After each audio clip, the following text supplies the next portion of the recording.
Our next Squawk newsmaker of the hour joins us right now, Condoleezza Rice, the former Secretary of State under President George W. Bush. She is also a former national security advisor and now a professor in global business and the economy at the Stanford Graduate School of Business. And Madam Secretary, thank you very much for joining us this morning. It's a pleasure to be with you. It's great to see you, and I can't think of a more timely issue, or a more timely time to be coming to you than with everything we've seen in recent weeks. Yes. I thought we'd start out this morning just talking about what's happening in the Middle East right now. Right. And the tanker attacks that took place last week. There's been so much speculation about what's going on, but from your vantage point and what you know, how do you read all of this? Well, it's obviously a complicated situation. It's a dangerous situation. I do think that we are seeing that Iran is the big troublemaker in the Middle East. I think we've known that for a long time.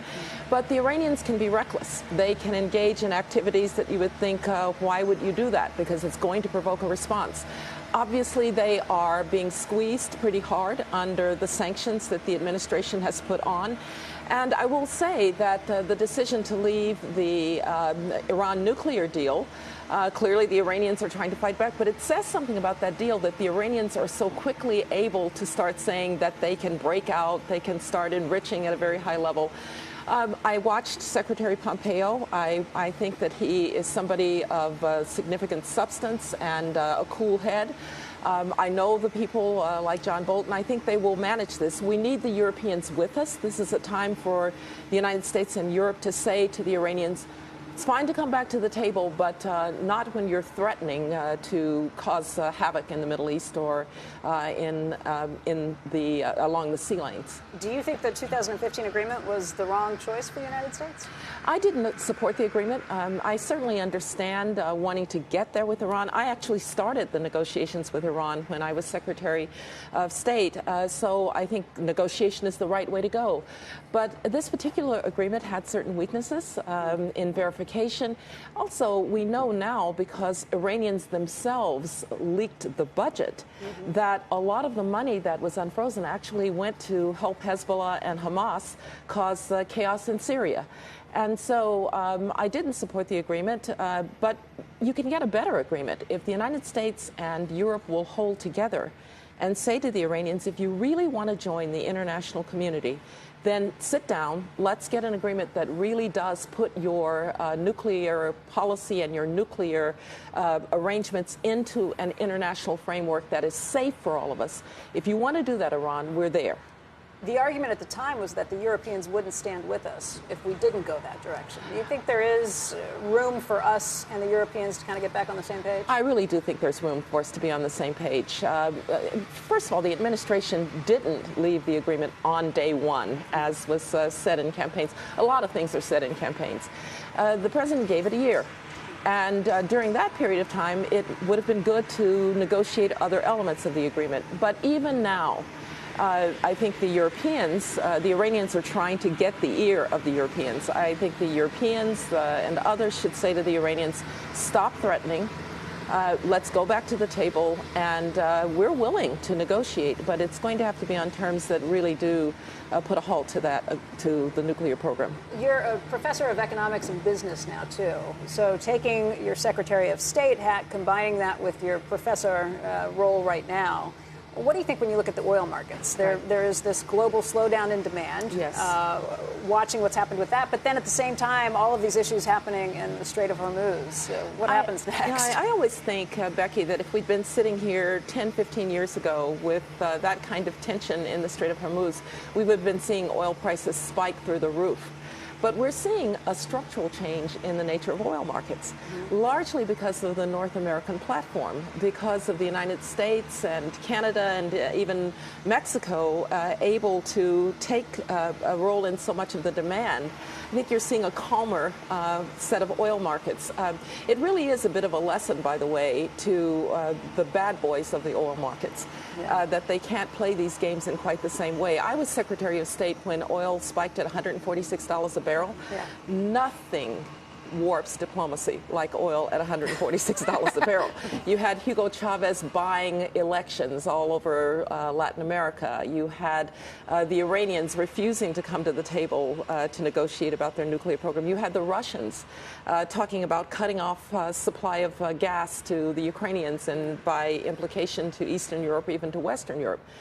Those games are going to be hard to play if the North American platform fully develops as the premier oil and gas market in the world. And that's one of the reasons that's what we should be doing. I forgot one more field of expertise for you. You were also on Chevron's board. That's right. Yes. So how much of this is different because the United States has the Permian Basin, the Bakken Shale? A lot of it is different, and it will be even more different if we fully develop these resources.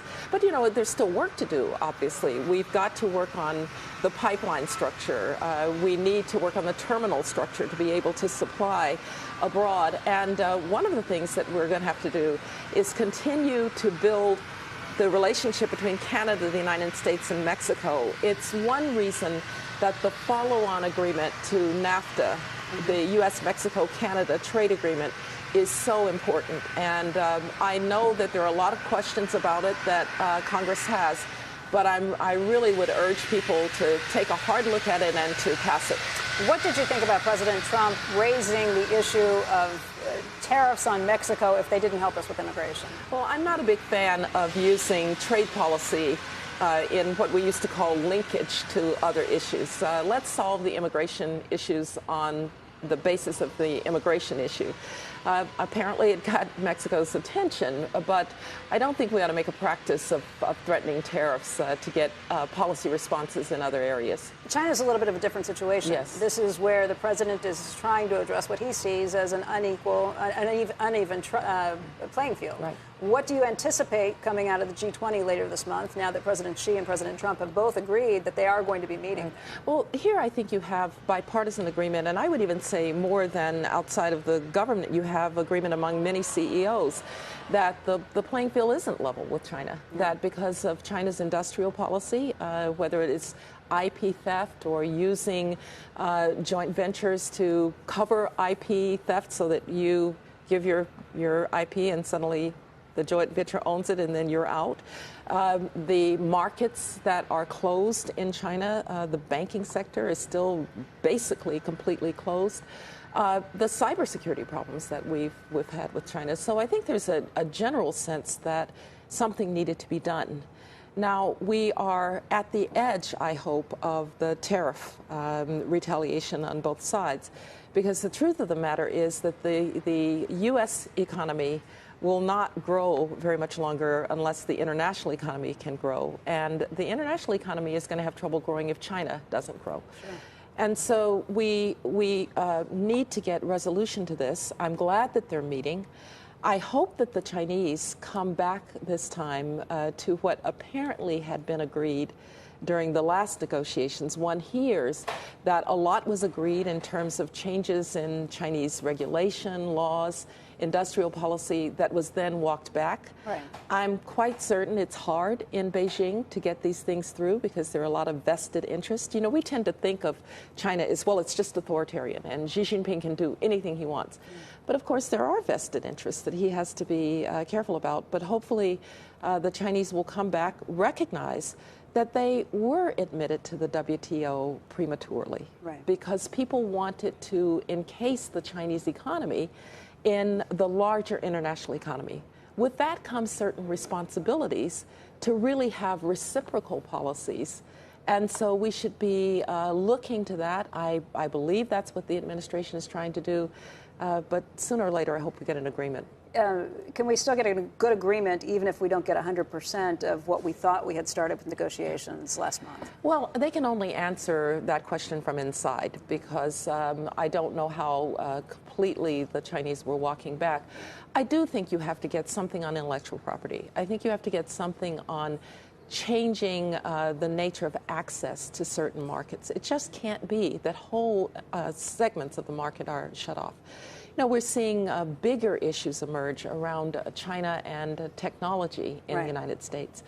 And there, the Chinese, I think, made a bit of a mistake when they went out and said, oh, we're going to surpass the United States in quantum computing and AI by 2030. And I've told some of my Chinese friends, I said, you know, it's a big mistake because you got our backs up. In doing it, or a big mistake in telling us well, they were going to do it? Well, big mistake in saying it, first of all. And secondly, it's not the way to think about the broadening of knowledge in the across the globe. Now, it's very clear that China is going to use these tools in ways that I think would make all of us uncomfortable, whether it's promoting social credits for certain patriotic activities or statements, what they're doing with the Uyghurs. People, right. So obviously we would be very uncomfortable with this, but I hope that we recognize that free peoples are always going to innovate better than captive ones. You've mentioned intellectual property theft a few times. Speaking of that, Huawei. Yeah. Is this a case of intellectual property theft? Is this a case of payback, trying to use them as a lever in these trade talks? Or do you think that they are actually a security risk? I think any Chinese company is going to do what the Chinese government tells them to do. Right. That's just the nature of the beast. And so questions about the embedding of technology from a Chinese company into networks, I think it's a serious problem. And I do think that there is a kind of aggressiveness on the part of this Chinese leadership that is a little bit more than we've seen with leaderships before. And if China is going to want to play on the global stage with its big private companies, it's going to have to find a way to give people confidence that these aren't just arms of the Chinese government. And right now, I don't think people are confident of that. While we're talking about technology, let's talk about Stanford's commencement speech. Yes. Just last weekend. Tim Cook was the commencement speaker, and he really stepped out. He has taken a front position about privacy concerns and about concerns and responsibilities of big technology. Right. He focused on that in his speech this time around. Yes. You're in the heart of Silicon Valley, too. Right. What do you think about all these issues and how they play out? And by the way, you're a former HP member of right. the board. That's right. And you're on Dropbox's That's board, right. too. Yeah. First of all, let me say that Tim Cook gave a really terrific address. And he said something that I hope everybody will say to graduates. He talked about having your own voice and, you know, but also with responsibility. We talk a lot these days about rights, my rights to do this, my right to do that, my right to my opinion. We don't talk enough about the responsibility that comes with that. And I think that for somebody who speaks out, you have to recognize that certain responsibility to be truthful in the way that you speak, to listen to others who may disagree, to do it in a civil way. These are the points that I think are really important if you want to have a voice. In terms of privacy issues, the first thing I'd say is we're in a new world. We're in a world in which the data that is gathered in many ways without transparency. And so one of the things that I've been saying to companies is just be transparent with your customers. Let them know what you're doing. And I think a lot of us actually kind of like the convenience of, well, if I go on and I say, I want to buy golf balls, they'll say, you may want golf clubs too. Right. And I kind of like the convenience of that. I like being able to sign in and not having to put in my credit card data every time. So we're a little bit conflicted as consumers too. And if we can be transparent about it, I think some of this can be dealt with. But I don't want them sharing my medical history. That's I don't right. want them sharing That's my right. financial information That's or right. marketing to me based on that. Exactly. And that's why the transparency is important. And perhaps there's been some overreach in some of these areas. Does it require regulation from Washington? Well, there's going to be regulation from Washington. I just hope that the regulators will, you know, sometimes, Becky, regulators will regulate even if they don't understand what they're regulating. And I was a little spooked by some of the hearings when Mark Zuckerberg and others were up, that maybe the level of knowledge on the Hill seemed to me not quite there for what we're actually looking at in this technology revolution. Well, people need to study, but we're going to get regulation. One of the things that we can do with the Europeans, you asked earlier about can we get on the same page with the Europeans. I know that we and the Europeans don't have exactly the same views of privacy, But whatever our differences about privacy, there are nothing like our differences with the Chinese about privacy. And so this is an area where the United States and Europe, I think, could work together with the companies and with the governments to have sensible regulation that doesn't kill the goose that laid the golden egg. Let's talk about the reason you're here, the Women's Leadership Summit that's taking place today. Why is this important to you? What do you do here? Well, I've been a part of this since KPMG started some 5 years ago, and I just believe that we are getting to a point at which we have enough women poised for really remarkable leadership roles, and we just need to make sure that we make that next step and get over the hump. And we've had women secretaries of state and attorneys general. We have women CEOs of major corporations, not enough of them, to be sure. KPMG is led by a woman. But obviously, and we had a survey done of the women who've been here over the last 5 years at these leadership summits, and there's still a sense that maybe I don't quite belong, or how do I belong? And I think we need more ways to give women confidence that if they are prepared, and many of them are, that they're going to be able to make that next leap. When I started, Becky, there weren't that many role models. I've been waiting for a black female Soviet specialist role model. I'd still be waiting.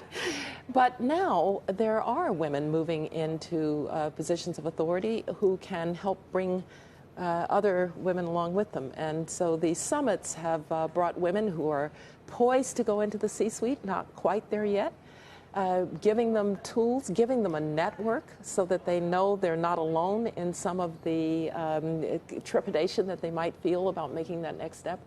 And I just applaud KPMG for its commitment to this, and we get to do it at beautiful golf courses like this. It's fantastic.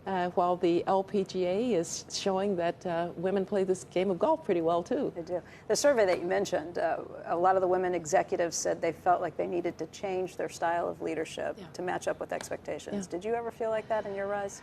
I actually think what's going on here is you do change your style of leadership as you go up the ladder.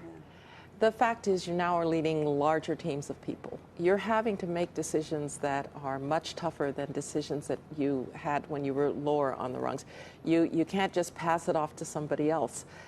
You have to learn that sometimes you're building consensus, sometimes you're just informing. So maybe that's a universal And I feeling. think it's a little bit more universal, but I can understand why people feel that they have to change their leadership style. I've certainly had to change my leadership style. I think in some cases, I've changed it for the better. When I was younger, I wasn't very good at delegating.